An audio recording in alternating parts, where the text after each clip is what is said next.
12th ચાલુ કરી રહ્યા છે.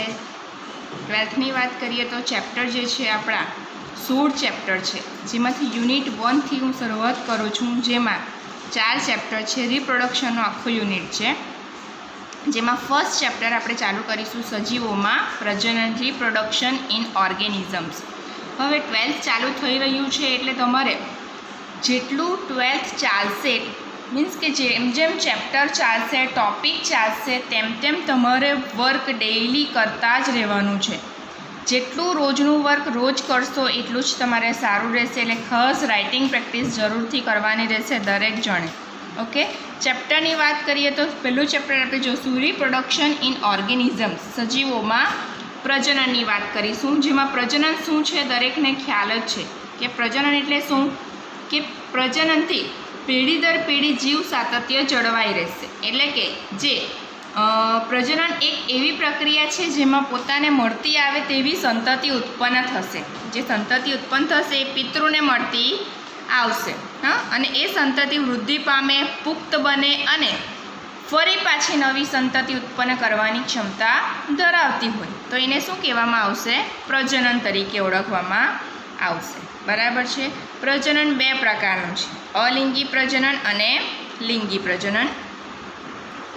એટલે પ્રજનનની વાત કરીએ તો પ્રજનન એક એવી પ્રક્રિયા છે જેમાં પોતાને મળતી આવે તેવી સંતતિ ઉત્પન્ન કરે છે. આ સંતતિ વૃદ્ધિ પામે, પુખ્ત બને અને બદલામાં નવી સંતતિ ઉત્પન્ન કરે છે.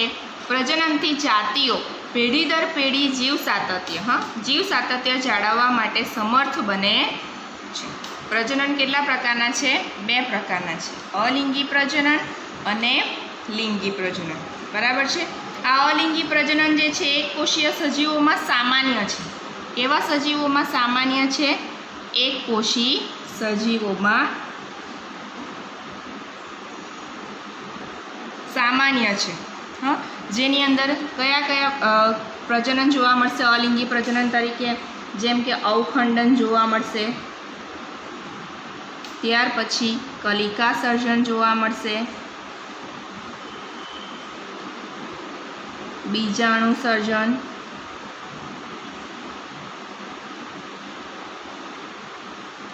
અવખંડન, કલિકા સર્જન, બીજાણુ સર્જન, દ્વિભાજન અથવા બહુભાજન. એટલે કે ભાજનના 2 પ્રકાર, દ્વિભાજન અને બહુભાજન.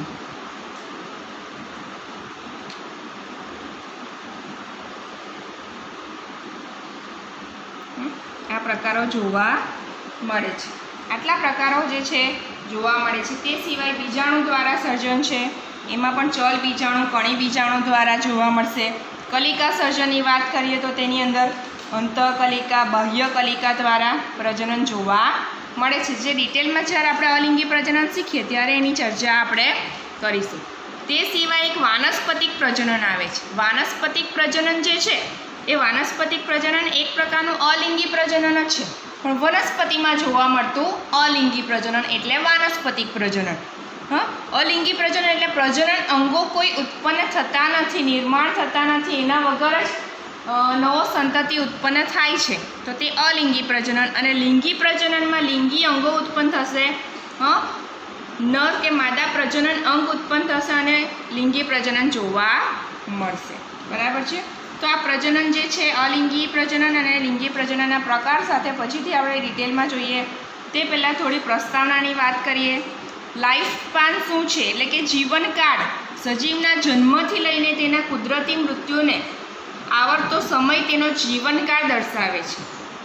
જન્મથી લઈને મૃત્યુ સુધી તો તેનો જીવનકાળ જે છે ઘણા જુદા જુદા સજીવોમાં જુદો જુદો જોવા મળે છે. જેમ કે આપણને ઘણા બધા એવા એક્ઝામ્પલ આપેલા છે કે હાથી કેટલા વર્ષ સુધીનો જીવનકાળ દર્શાવે છે, કે પતંગિયું, કે ગાય, કે પછી કાગડો, કે પછી કૂતરો, કે પછી એક પ્લાન્ટ ગુલાબની વાત કરીએ, કે પછી કેળ, તો એનું આપેલું છે આપણને જીવનકાળ. કે લાઈફ સ્પાન કેટલું છે, એનું કેટલું જીવનકાળ એ જીવે છે એની આપણને ચર્ચા કરેલી છે, તો એ થોડી ચર્ચા આપણે કરીશું.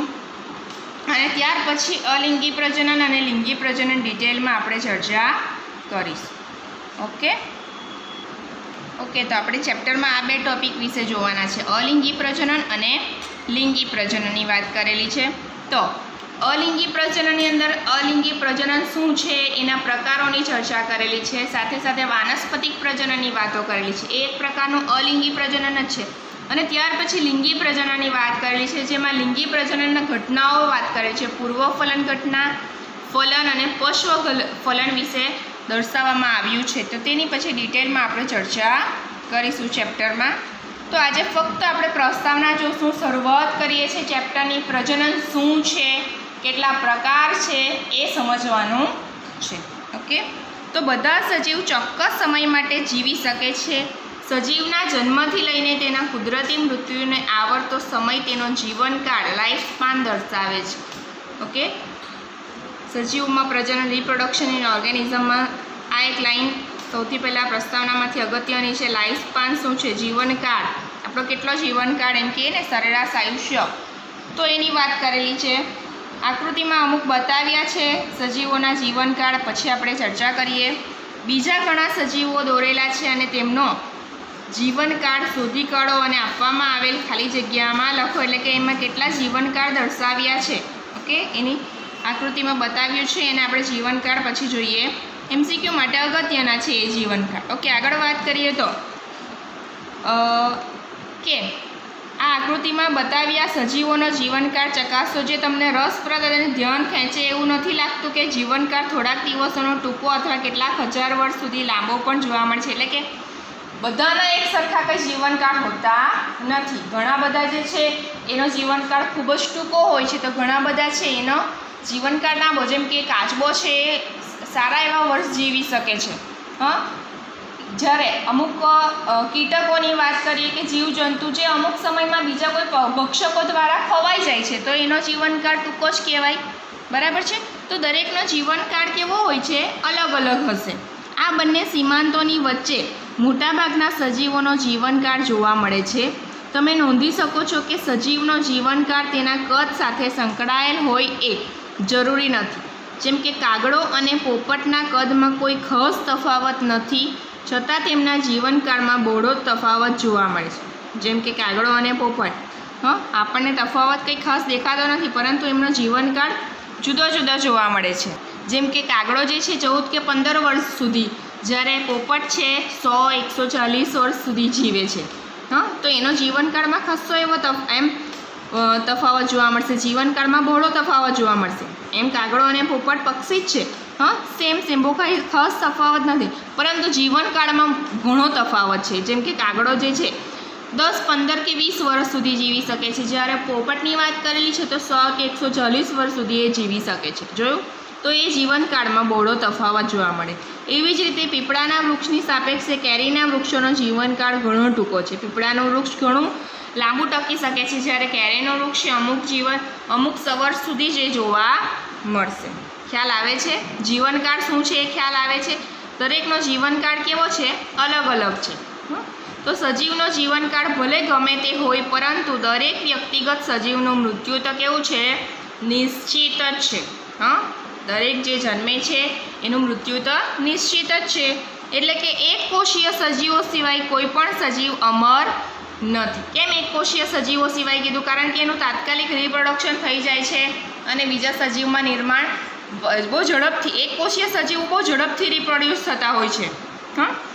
આગળ વાત કરીએ તો પૃથ્વી પર ઘણા હજારો વર્ષ સુધી વનસ્પતિ અને પ્રાણીઓ ખૂબ જ વિશાળ સંખ્યામાં અસ્તિત્વ ધરાવતા હતા. પહેલાંની વાત કરેલી છે. આ સજીવોમાં કોઈ પ્રક્રિયા હોવી જ જોઈએ જે આ સાતત્યતાની ખાતરી આપે છે.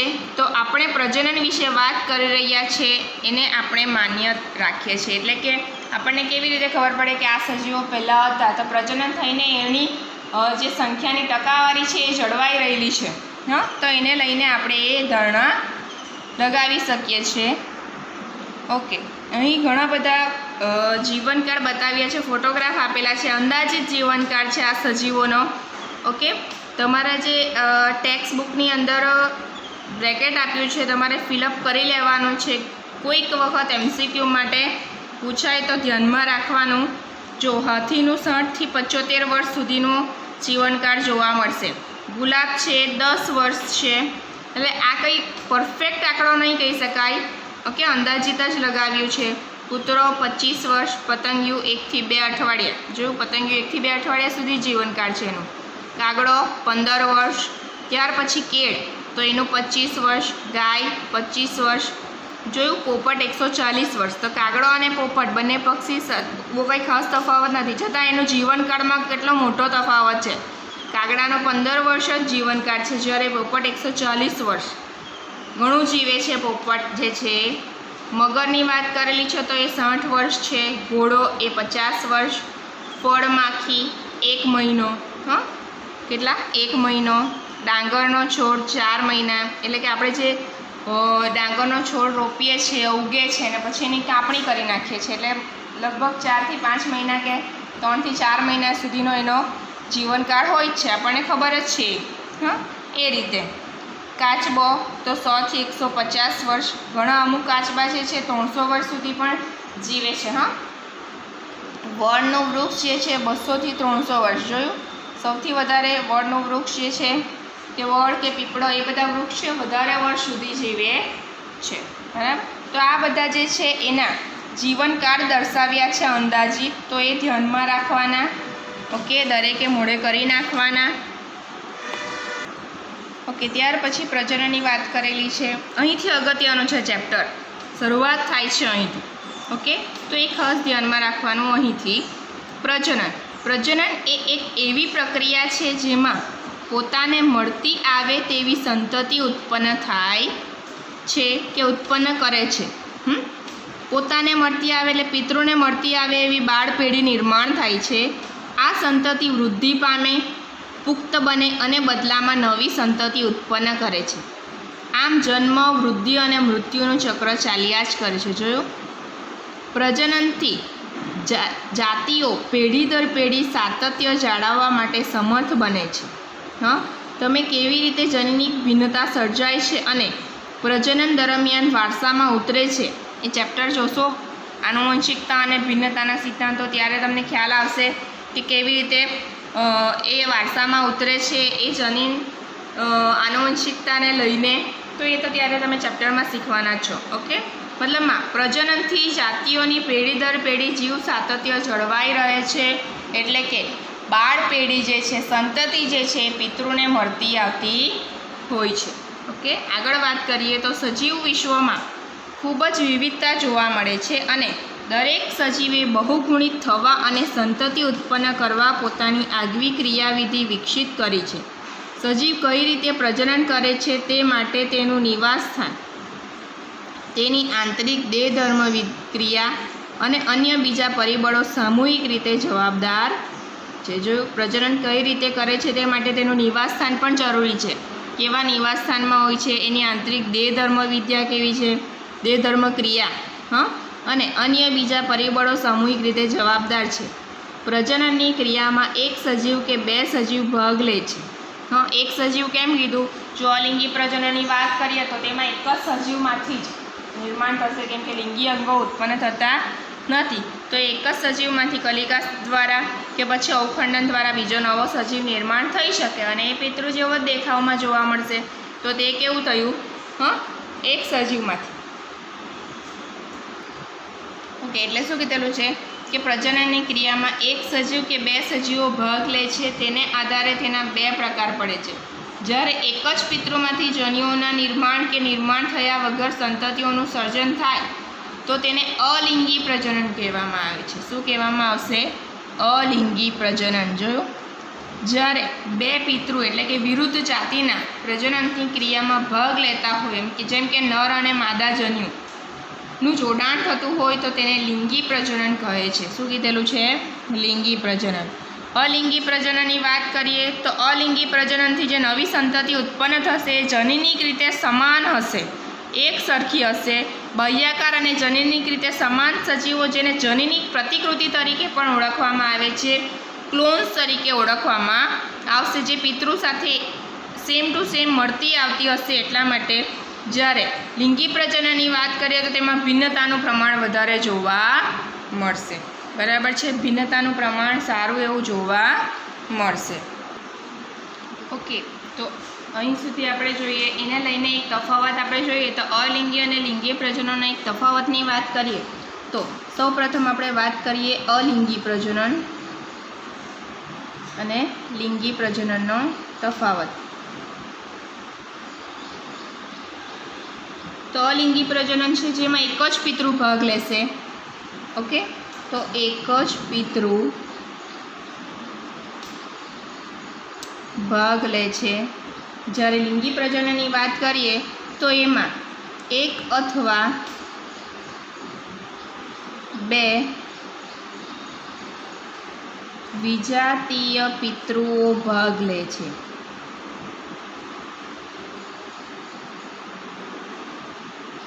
બરાબર છે.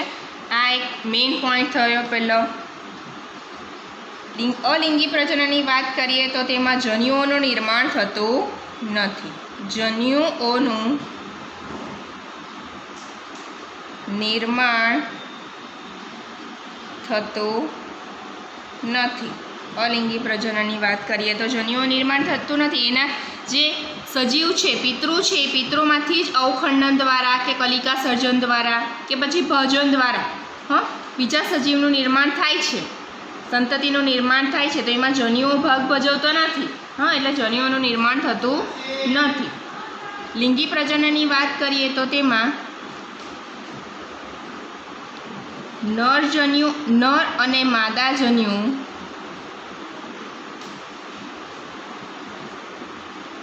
નિર્માણ પામે છે.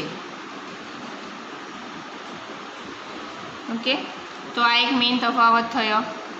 બરાબર છે. બીજો, હવે અલિંગી પ્રજનનની અંદર વાત કરીએ, લિંગી પ્રજનનની વાત કરીએ તો નર અને માદા જન્યુ સંયોજાશે, ફલન થશે, ગર્ભ વિકાસ જેવી ઘટનાઓ જોવા મળશે, જેવું અલિંગી પ્રજનનમાં જોવા મળતું નથી. એટલા માટે એક બીજો પોઈન્ટ બની શકે કે તેમાં ફલન અને ગર્ભ વિકાસ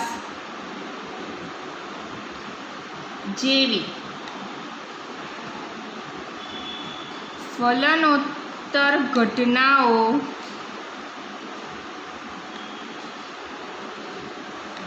જોવા મળતી નથી. જ્યારે આમાં લિંગી પ્રજનનમાં જોવા મળશે કે ફલન અને ગર્ભ વિકાસ જેવી ફલનોત્તર ઘટનાઓ જોવા મળે છે. ઓકે, તો આ ઘટનાઓ જોવા મળશે લિંગી પ્રજનન દરમિયાન. હવે બીજો એક મેઇન પોઈન્ટની વાત કરીએ. અલિંગી પ્રજનન છે તો અવખંડન થશે કે પછી કલિકા સર્જન થશે. બરાબર, કલિકા પિતૃથી છૂટી પડશે તો તરત એમાંથી બીજી સંતતિ નિર્માણ થઈ ગઈ, સમજી લો. જ્યારે લિંગી પ્રજનનમાં શું, પહેલાં જન્યુઓ ભેગા થશે, સંયોજાશે, ફલન થશે, ફલિતાંડ પછી આગળ વિકાસ પામશે. તો આ પ્રોસેસ કેવી છે, થોડી ધીમી છે. જ્યારે અલિંગી પ્રજનન કેવું છે, ઝડપી છે, સરળ ક્રિયા છે. તો લિંગી પ્રજનનની સાપેક્ષે તે સરળ અને ઝડપી ક્રિયા છે. કેવી છે, સરળ અને ઝડપી ક્રિયા છે. ખ્યાલ આવે છે? જ્યારે આ કેવી લિંગી પ્રજનનની ક્રિયા કેવી છે, જટિલ અને ધીમી ક્રિયા છે. કારણ કે કેમ ધીમી, મેં તમને કીધું તેમ, અને જટિલ પણ છે કેમ કે નર અને માદા જન્યુઓ સંયોજાશે, ફલન થશે, એનો ગર્ભ વિકાસ, પછી આખી નવી સંતતિ નિર્માણ થવાની ક્રિયા જટિલ કહેવાશે અને ધીમી છે આ પ્રોસેસ. જ્યારે અલિંગી પ્રજનન તો શું, સીધું પિતૃઓમાંથી બાળ સંતતિ નિર્માણ ઝડપથી થઈ જશે, સરળ પ્રક્રિયા છે. ઓકે, તો આ તફાવતના મુદ્દા જે છે ધ્યાન રાખવાના. બીજો એક પોઈન્ટ, એક અગત્યનો જ પોઈન્ટ કહી શકાય કે અલિંગી પ્રજનનથી જે સંતતિ કેવી આવશે, પિતૃને આબેહૂબ મળતી આવશે. એટલે કે જનીનિક પ્રતિકૃતિ દર્શાવે છે. જનીનિક પ્રતિકૃતિ કે એકબીજાને મળતી આવે છે કે જનીનિક પ્રતિકૃતિ, જનીનિક રીતે. અહીંયા હું લખું છું, જનીનિક રીતે સમાન સંતતિ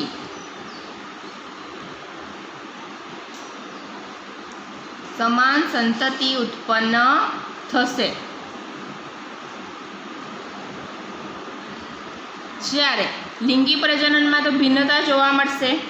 હા, એટલે એમાં સંતતિ સર્જાતી સંતતિ એવું લખું, સર્જાતી સંતતિ એકબીજા સાથે તેમજ પિતૃ સાથે ભિન્નતા દર્શાવે છે. એટલે કે આમાં જે સંતતિ ઉત્પન્ન થશે એ પિતૃઓને મળતી તો આવશે, સમજો, પણ એકદમ અબેહૂબ પ્રતિકૃતિ જોવા મળતી નથી. જ્યારે અલિંગી પ્રજનનમાં શું અબેહૂબ પ્રતિકૃતિ જોવા મળશે. આમાં થોડું ભિન્નતાનું પ્રમાણ જોવા મળશે.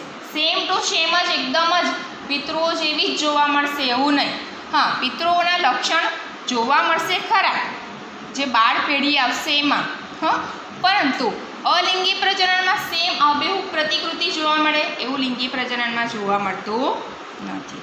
ઓકે, તો આ તફાવતના મુદ્દા થયા અલિંગી અને લિંગી પ્રજનનના. એ પણ ધ્યાનમાં રાખવાના. આજે પ્રસ્તાવના શીખ્યા, પ્રજનન શું છે એની વ્યાખ્યા જોઈ. હા, પ્રજનન એટલે શું વ્યાખ્યાની દ્રષ્ટિએ જોઈએ તો પ્રજનન એક એવી જૈવિક પ્રક્રિયા છે જેમાં પોતાને મળતી આવે એવી સંતતિ ઉત્પન્ન કરે છે અને આ સંતતિ વૃદ્ધિ પામે, પુખ્ત બને અને બદલામાં નવી સંતતિ ઉત્પન્ન કરશે. અને આ પ્રજનનથી જાતિઓ પેઢી દર પેઢી જીવ સાતત્ય જાળવવા માટે સમર્થ રહેશે. હા, એના બે પ્રકાર છે, અલિંગી પ્રજનન અને લિંગી પ્રજનન. મેં તમને કીધું તેમ વાનસ્પતિક પ્રજનન પણ એક પ્રજનનનો પ્રકાર જ છે, પણ એ અલિંગી પ્રજનનના પ્રકાર કહી શકાય, એટલે એને અલગથી પ્રકારમાં આપ્યા નથી. એમ પ્રજનનના બે જ પ્રકાર કહેવાશે, અલિંગી અને લિંગી. વાનસ્પતિક પ્રજનન એક પ્રકારનું અલિંગી પ્રજનન જ છે. ઓકે, તો આટલું ધ્યાનમાં રાખવાનું છે. એટલે શું વાનસ્પતિક પ્રજનન અને અલિંગી પ્રજનનના પ્રકાર તરીકે પણ ગણવામાં આવે છે, કારણ કે વાનસ્પતિક પ્રજનનની રચનાઓ એટલે કે વાનસ્પતિક પ્રસર્જકોના સર્જનમાં એક જ પિતૃ ભાગ લે છે. એમાં કોઈ જન્યુઓનું સર્જન કે જન્યુઓનું જોડાણ થતું નથી. ઓકે, એ ખાસ ધ્યાનમાં રાખવાનું છે. ઓકે, તો આટલી વસ્તુ જે છે અગત્યની છે. ઓકે, તફાવત જે છે પૂછાય 2 માર્કમાં, તો એ ક્લિયર રાખવાનું છે. આ ચેપ્ટરમાંથી મોટે ભાગે 2 માર્કના પ્રશ્નો જ આવે છે. ઓકે, તો 2 માર્કના પ્રશ્નો નહીં છે, આ ચેપ્ટરમાંથી આપણે તૈયારી કરીશું. ઓકે, તો આ ચેપ્ટરની શરૂઆત કરી આજથી. ચેપ્ટર જે છે રાઇટિંગ પ્રેક્ટિસ થવું જ જોઈએ, જેમ જેમ ટૉપિક ચાલશે એમ. બરાબર છે. નેક્સ્ટ વિડીયો લેક્ચરમાં આપણે અલિંગી પ્રજનન ડિટેલમાં જોઈશું, એના પ્રકારો સાથે.